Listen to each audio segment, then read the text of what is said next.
So that works. We got the actual laugh. I love it. That is so good. I love it. Oh my God, that's crazy. Oh my God, guys, this is hilarious. Okay, hi everyone, how are you doing today? We have Miss Charlene Oliver here with us today. I'm so excited that she's here. She is amazing. You guys are going to be so, I guess, we're just so happy to have her here. And her story is so amazing, and I'm just so pleased that I met you and you're in my life, and Thank you so I'm much. just so happy to see. So this is Miss Charlene. Ditto. Oh, Ditto, ditto, ditto. Thank you, thank you, thank you. You have, if you don't know Miss Charlene, Miss Oliver, she goes by Charlene, you know, just like, Yes. you know, most people just use the one word, so she goes by Charlene. But she she's been in the music industry for quite a while. Mm-hmm. She had some ¡1 or in the top 100, you know, songs back in, you know, the day. And she sounds, if you hear her back then, you hear her now. She sounds, and if we can, maybe we can get her to I'd sing love. for Don't us. ask me Sing a to little sing, bit, girl. oh my gosh. I will jump on this table and I will sing. Ask my daughter; she'll tell you. I'll do it in a heartbeat. Like. I love it. I'm a ham. I'm a ham. I'm a Where ham. do we start with you? Oh my God. Oh my Let's take gosh. us back to the beginning. Dishes. Dishes? Washing dishes. Huh. Yeah. Washing dishes for my ex-husband many years ago, and he heard me singing, and he said, Really? "I'm recording a song in the studio, and I want you to sing it." I'm like, You mean you were actually working at a restaurant? "No, I was in my house washing dishes." Are you serious? Oh. Yes. Holy moly. Yeah, okay. And he said, "I'm in the studio. I have a song called From Your Lips to God's Ears." Wow. And I said, "That sounds really cool, but I don't sing." He goes, "Yes, you do." And I said, "Well, With that voice, you didn't think you okay. could sing? Yeah, I didn't. Holy Well, I moly. didn't really pay attention. Yeah, I So got anyway, we went in the studio, and the speakers were like the size of this room, and I was behind the glass. You know, Yeah. they're in the little console with a little small board, and I go back there and I'm singing and singing the song. It was beautiful. Beautiful song was that ballad. one? It's called "From Your Lips to God's Oh, so Ears." that was the title. That was the name of the song that Oh. he and another person co-wrote it. No way. And I'm back there singing, and all I see is them going, Wow. come here. And I'm like, what did I do? Yeah. Of course, I'm What thinking I I did did something wrong. And they said, sit down. And I was like, I just did like the first bit of the song. Am I okay? Am I fired? I mean, what's going on? Yeah. And they said, listen to this. Wow. And they put it on, and I was like, Oh my that's not me. gosh. They said, that's you, Charlene. You have an amazing Oh my voice. gosh, And we cannot Charlene. wait to have this thing fully recorded. So we did it. It was a beautiful demo, but then things kind of raveled, and it never amounted to anything. Okay. But the next person I recorded with, it did amount to something. Okay. When I did a song called Sweet Sad Clown, Okay. which was awesome. Okay. Same kind of a vocal, same kind of a style, and presented it to a girlfriend that I met up in Laurel Canyon, because that's where I lived in the days of like just roughing it in Laurel Canyon. And at the time she was dating a very famous, prominent person who owned a record company. Oh, how convenient. Yeah, how convenient, right. And she said, Charlene, I love this song. Can I play it for him? And I said, yeah, sure, you know, but I would do nothing because the other one did nothing and expecting nothing. And you know, I wasn't all excited because I was really young. Yeah. I was really young. Okay, so she plays it for him, and she calls me. She said, Charlene, he's invited you to come to the Warner Brothers commissary to meet him and another huge actress, singer who's doing a movie because he wants to meet you. Are you serious? I'm serious. Okay. So we go to the Warner Brothers commissary. I'm sitting there with him and meeting him, and I had always loved his company and the music that he produced, and had all these huge people under his umbrella of his company. And the lady that was doing the movie was like, I just sat there, I felt like a piece of wood. I was like, oh my God. Oh my You were God. starstruck. I was starstruck, and I've always loved her. So I sit down in the commissary at Warner Brothers with him, her, and a bunch of executive producers, people. And I'm just this 19-year-old, 18, 19-year-old girl, right? So he says to me, so Charlene, you like to sing. I love your song. I said, thank you. He says, will you sing it for me? Nice. And I said, oh, okay. What? He goes, will you sing it for me? Stand up and sing. I stood up in the commissary in front of this lady that I turned a piece of wood in front of, in front of him and the other producers, and I sang it. Wow. Within 2 months, I was signed to the label. I was working with all the big, giant people in this company, going, somebody pinch me. Are you serious? Within 2 months? Within 2 months, I was on the label. Awesome. I was on the label. He loved me. Oh It my was like God. I used to go to his house, to his mansion in Bel Air. Yeah. And he would put me on the spot. And because I loved Joni Mitchell so much, Yeah. she was a really big influence in my music. Yeah. And I would sit on the floor in front of his, and there would be all these movie stars and producers and people, and I would sing. And I was like the little Joni Mitchell. Oh my gosh, that's He so loved amazing. my voice. Really? And then it went on and on and on.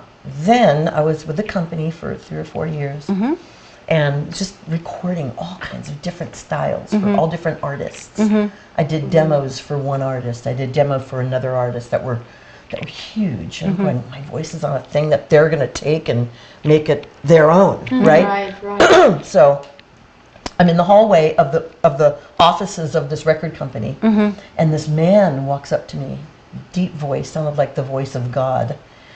He said, honey, he goes, my name's Ron Miller, who wrote many, many big hits for Oh, wow. I'm not many, familiar with that. for Stevie and He's a songwriter. Stevie Wonder. Oh, wow. Songwriter, yeah. He Oh, wrote wow. many, many big hits. Okay, so he goes, I wrote you a song called I've Never Been to Me.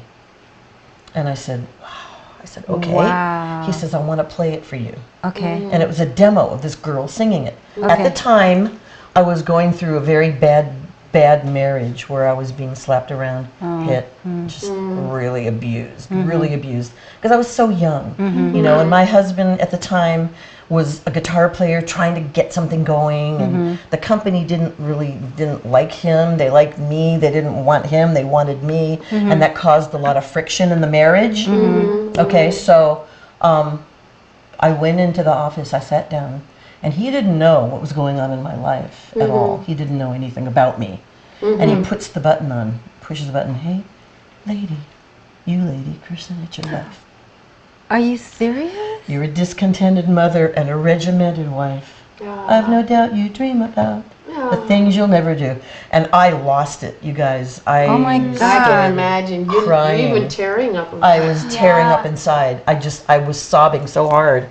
I couldn't even breathe. And he stopped it going, like, what did I do? Yeah. What did I do to this poor girl? Yeah. What did I do to this poor girl? Anyway, he says, I want your voice on the song. Okay. I want you to sing this. Okay. So the owner of the record company gave us the budget to go into the studio to do a demo. Okay. Just this rough demo. It was stunning. It was so me. The song was so for me. It was at the right time. Yeah, Oh the my right God, time and that's everything. amazing. So we did a rough demo. It was fantastic. Then the owner of the company said, I want you kids, and he was like 18 years older than me. Anyway, I want you guys in the studio. He brought in Frank Sinatra string arrangement. Oh, wow. He brought in a 30-piece orchestra. Holy He moly. brought in all these people to do this song. Wow. And I'm sitting there going, my world is spinning around. Yeah. And my husband that I'm still married to is getting angrier and angrier At you. at me For and your- jealous because he wasn't picked. I'm sorry you don't sing. He couldn't sing. He had a really bad voice. I'm like, I'm sorry. Yeah. That's What unfortunate. can I do? Yeah, that's unfortunate. So anyway, we went in, they recorded it. Ron said to me, go out, have some lunch. We're doing all the things, come in. And I walked in after having lunch and I heard these violin lines going. And I'm going, God, that's beautiful. Is there like a symphony going on in there? And I come in, it's the studio I just came out of before my lunch. He goes, how do you like your song, baby? And I said, that's Oh my the God. song? He goes, yeah. So, you know, with 30 violins, harp, cellos, everything but also with a band. Yeah. So you had the rocking drums and the guitars, Lee Ritenour, all these huge musicians that are big now were on it, right? So I couldn't believe it. Wow. So it took me a long time to get the vocal. Okay. It took me a long time to get the vocal. He literally kicked my butt. He said, Charlene, he goes, I have worked with the biggest names in the world. He said, your voice. So that they were laying down the music track. Laying down the music track. For you to go For me to go put my vocal on. That's how they do records back in the old days. Okay. And now it's all computer. But, you know, they have the real people, they lay it down, then the singer comes in, puts their voice on it. You know, I did like a work vocal, just a thing so they could follow along where it was going. Right. But then the real vocal had to happen. And when I went in there to do it, he got so mad at me. He said, you're not singing it right. He goes, you have the most incredible voice. And I know you can pull this off. I know you're not going to mess up my song. And he didn't use the word mess up my song. He was very mad at me. And he said, you're going to do it. You're going to do it. And it took me literally one take. I walked in after this. I mean, I'm really downplaying the confrontation he had with me. You know, he was so angry with me. I mean, he worked with the biggest names in music, and I'm sitting there not really realizing what I had in my hands. And I tried, but I was just not clicking until he really let me have it. Okay. And I was like, okay, this is it. I went in, I did the whole song. We needed to punch in 2 or 3 words, that's it, to get it. Punch in one. The whole song was done in one take. Whoa. And that's not heard of, you guys. Nice. That's not heard of. Wow. So anyway, it turned out beautiful. The song, you know, the owner of the company was just going, oh my, this is the most gorgeous song. Everybody was like flipping out. But at the time when I did this, which was in 1976. Okay. 1976. Okay. Okay. That wasn't what was going on in music. Okay. Another style, another genre of music was coming up, and it was that more the It was disco? more Motown then. Was it the Because disco that's too? when I first came to the United States. More disco was in. more And all of a disco. sudden, this ballads out there, they're going, what? Put the brakes on. This is not Frank Sinatra time anymore. Right? Right. So they put it out, Yeah. and it flopped. And the thing is, when I did it that first time, I did this talking part. Hey, you know what paradise is? It's a lie. A fantasy you create about people and places we like them to be. But you know what truth? It was all this narration in the middle of the song But that made it so beautiful. Okay. have they ever thought of re-releasing it Okay, like wait, now? wait. Yeah, well, oh no, okay. Put the brakes on. Okay, so they release it in 1976 without the talking part. They took it off because they said, "Oh, that's corny. Nobody wants to hear that." You know. And it got to 97 on the pop charts on Billboard, and then it flew off, and nobody cared. Nobody did anything.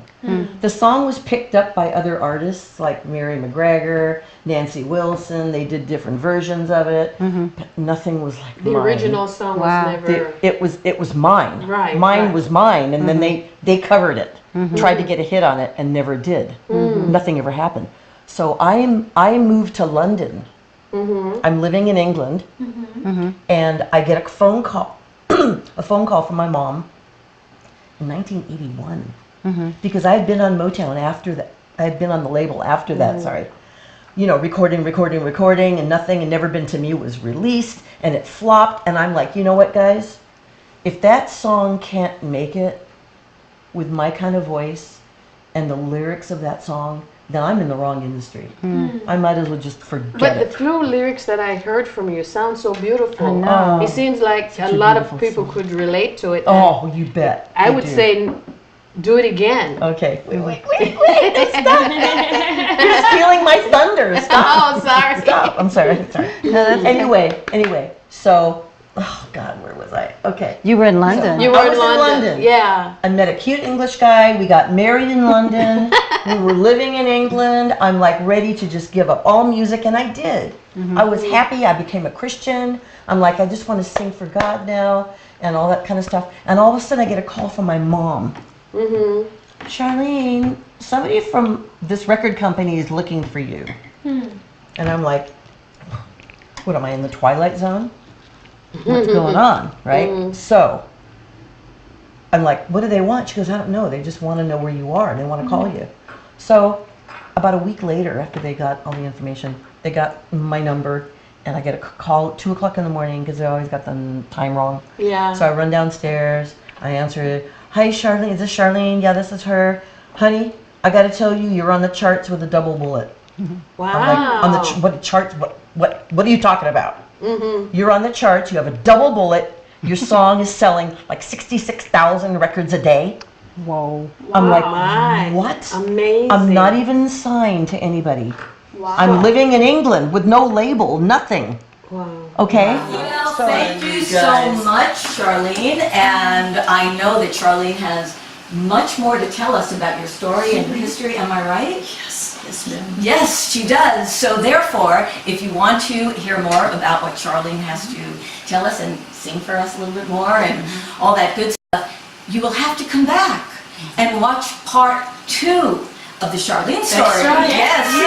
So it will be, check it out. It will be coming out after part 1, of course. Check it out on our YouTube channel and subscribe to us, like us, share it. Yes, share it. We will see you then. And in the meantime, this is a wrap.